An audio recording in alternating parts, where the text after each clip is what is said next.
Sorry pals, I had to stealth on in here because there's a lot of hostile creatures in the new environment. So as you can see, I'm in a different area. My girlfriend and I actually finally moved. I just want to take this time to say seriously thank you so much for all of the support on my YouTube channel and Twitch. Without you guys, this literally would not have been possible. So you guys have literally changed my life to the point where I'm able to move out to a different area with my girlfriend, and this has been a really cool experience. Anyways, in today's video, I'm going to be talking about Venthyr and why it's going to become the new meta pick for rogues. So without further ado, let's just jump right into the video.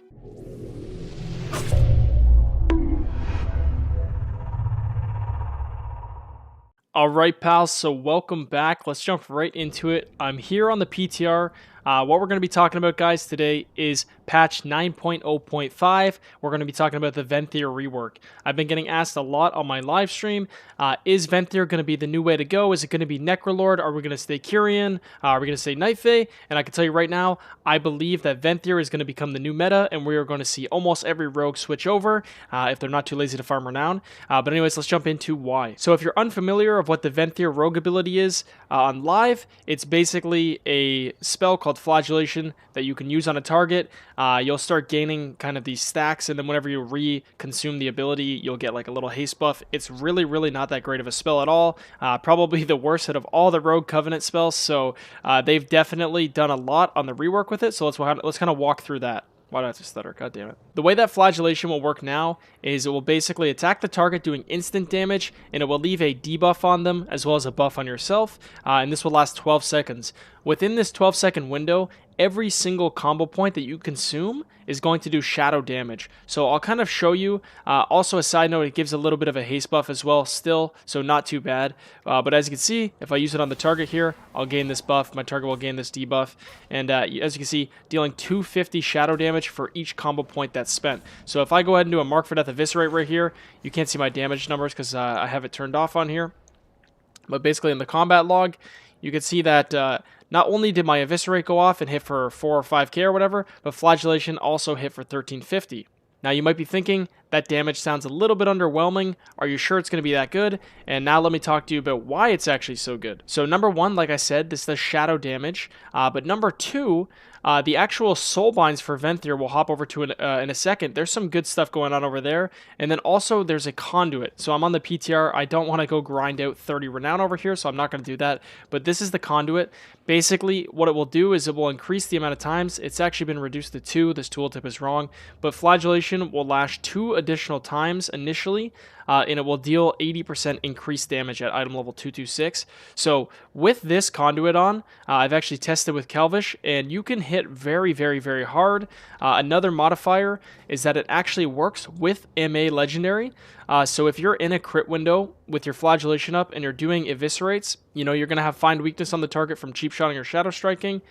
Eviscerate is going to do a big amount of damage by itself critting. It's going to have a 50% damage as shadow additional since they have Find Weakness. And you're going to have Flagellation doing a ton of extra damage that's going to guarantee crit as well. And that's also going to be shadow damage. So this is going to be really good on plate wearers. I wish I had a player to kind of demonstrate the burst on you, but I believe I have some clips from my stream the first day we were testing, so I might put those in the video as well. But yeah, this is kind of the big rework to the actual damage ability itself. Now, something else we could talk about is kind of the other trade-off of going Venthyr, and that is the utility spell. So the big difference here, obviously, you know, if you're playing a Night Fae, Soul Shape's a really powerful ability. It's really good for rogue mobility, and dropping that for Dora Shadows is kind of a loss. The way that I'm looking at this is kind of the same way that I was looking at switching from Kyrian to Night Fae. So the reason why everyone played Kyrian is because Kyrian did heaps of damage. It didn't really matter that Night Fae gave mobility or utility because Kyrian did so much damage. You just might as well take that option. What happened is Kyrian got really nerfed, so everyone switched over to Night Fae to kind of take up the mobility trait. Sepsis did a fair amount of damage, so it was an okay trade-off. Now what's happened with this rework is basically they've made the Flagellation do so much damage now that we're kind of back to where we started at Shadowlands, where we have a Covenant that lets us do a ton of damage, and I think this is going to make it a priority pick over the others. Not to mention that I do still think the utility value out of Dora Shadows is better than Kyrian or potentially Necrolord. I do think that Soul Shape's probably the best option here, but yeah, there's a lot of potential with this one, especially when we go in the Soul Binds. I'm going to talk about it more, but this isn't too terrible of a thing to pick up. Alright pals, so now we are over here at the Soulbind calculator. I'm going to kind of walk you you through what I think the optimal picks will be and how these can actually help you do even more crazy amounts of damage because it only gets better and better when looking at Venthyr after the rework. So, for our actual Soulbind, we're definitely looking at Theotar. I've gone through all the options, definitely looking like we're getting the most value out of him. So first up here in the Soulbind, we have Soothing Shade. You can kind of think of this like the Naya Mastery buff with Sepsis, except this one actually has a random proc every minute, approximately once per minute, that is. Obviously, anything that's like a proc and not on use is a little more unreliable, but still, 525 mastery. This is almost double what the Naya mastery buff gives us. So if you happen to get this proc around your burst, or even choose to burst around this proc, you're going to see some big eviscerates. Like we're talking eviscerates that we've never seen before, like damage we have literally not seen before. This is so much mastery.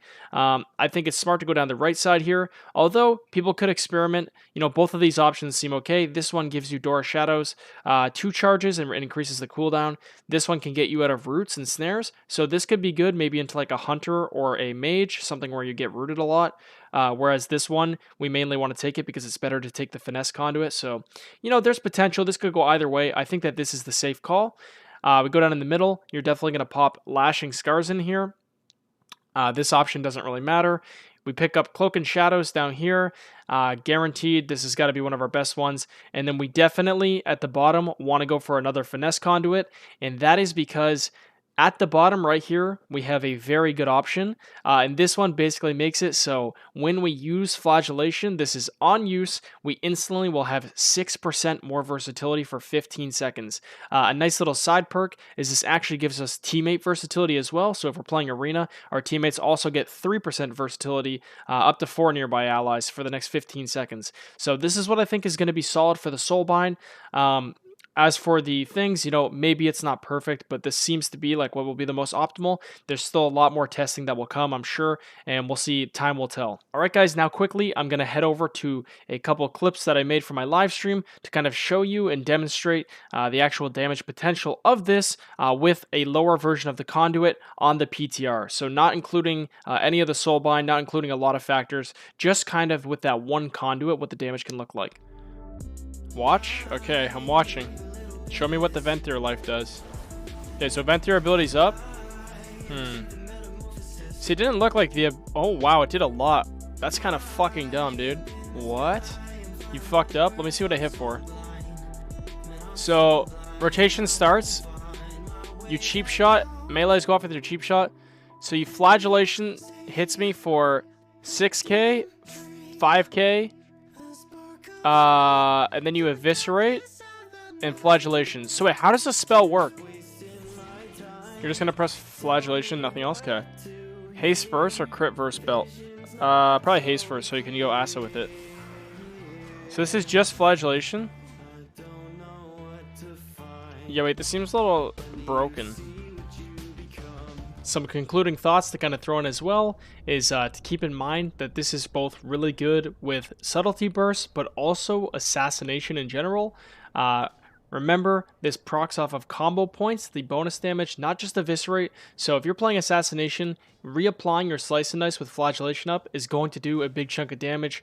Reapplying your Rupture is going to do a big chunk of damage. Using a Kidney Shot is going to do a big chunk of damage. So these are all really, really interesting things. I think the rework is going to show us a new side of Rogue that we haven't really seen, and I'm really excited for it. Anyways, guys, that's going to wrap up the video today. I just really quickly want to say that our dog farts a lot, and it smells really, really, really bad.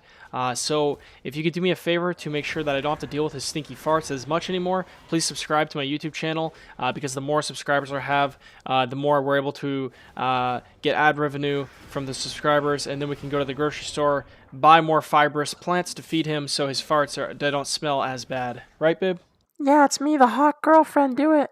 Thank you so much, guys, and I'll see you in the next video.